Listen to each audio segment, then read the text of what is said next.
I've been cooking since I could reach over the counter. I joined the Navy in 1999.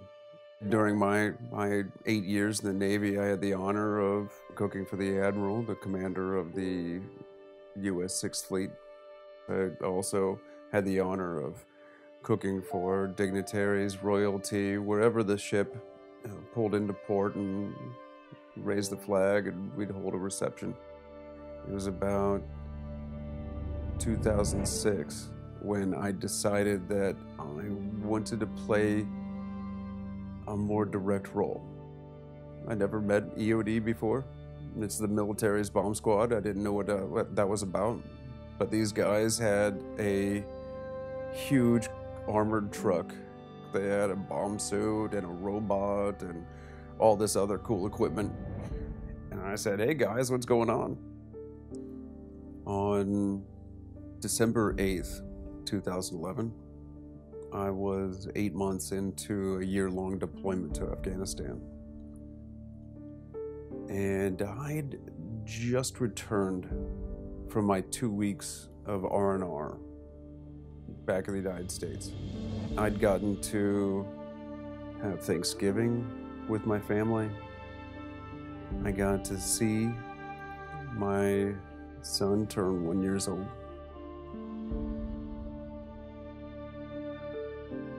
I got back to Afghanistan and my team picked me up from the forward operating base.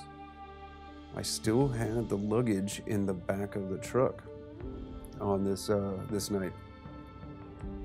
But we were in a convoy heading back to work when the convoy commander a few trucks ahead said, EOD, over the radio. I knocked the luggage to the side and we sent the robot out. The robot did its job and separated some components from this IED that was in the side of the road. But the robot couldn't get the explosive charge out of this hard-packed earth that it was buried in. I hopped out and I had my metal detector in one hand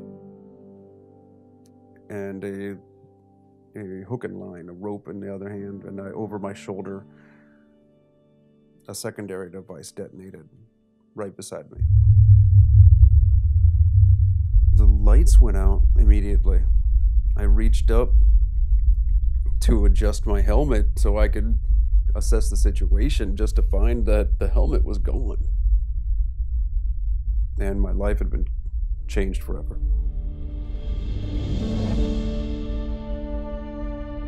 I did not want to become one of those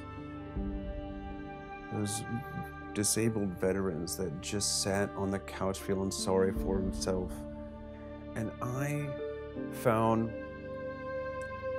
some amazing things that I would have never thought of. A blind man had reached the summit of Mount Everest and climbed the 7 summits. If he could do that, then I could certainly get off my butt and go out for a run.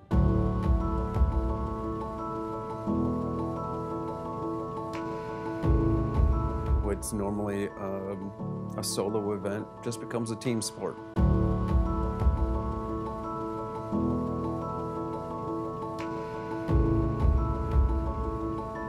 And before I'd run my first 5K, I'd already signed up for 4 marathons in 4 months. Whitewater kayaking, cycling, running more marathons. I was going to do it all. I went out to Colorado and joined a team that would be going to Kilimanjaro. We climbed 3 14,000-foot peaks in Colorado in a day. When I got home, I had a fantastic week with my brand new girlfriend. And just days later, I was on the phone, I was telling her how fatigued I was feeling, tired. I didn't know if it was the flight or the travel. So I hung up with this girlfriend and laid down. I don't know if it was 5 minutes, 10 minutes, half an hour. but I woke up with an indescribable pain in my head. It was the original injury from years ago. The damage from the bomb blast was too great. I'd contracted bacterial meningitis. My girlfriend was by my side. Within 2 weeks, I was completely deaf. All I could think was, when have I had enough?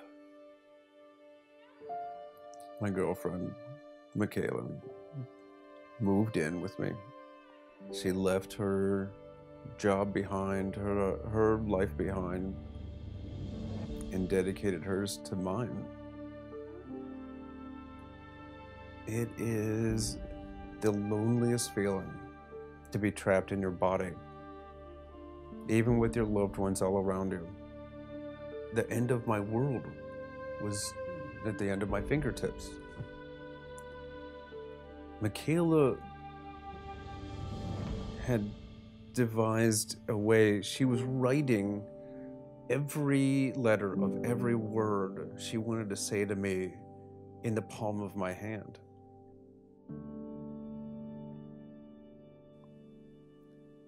Thank God for her. I've regained some of my hearing, but it's taken a long time. I had to find something else. I had to find more purpose. The holidays were coming, and McKayla and I had invited friends and family, and we were going to make a feast. And I got so excited. Cooking's my thing, and I love doing it. I started weeks in advance on the desserts.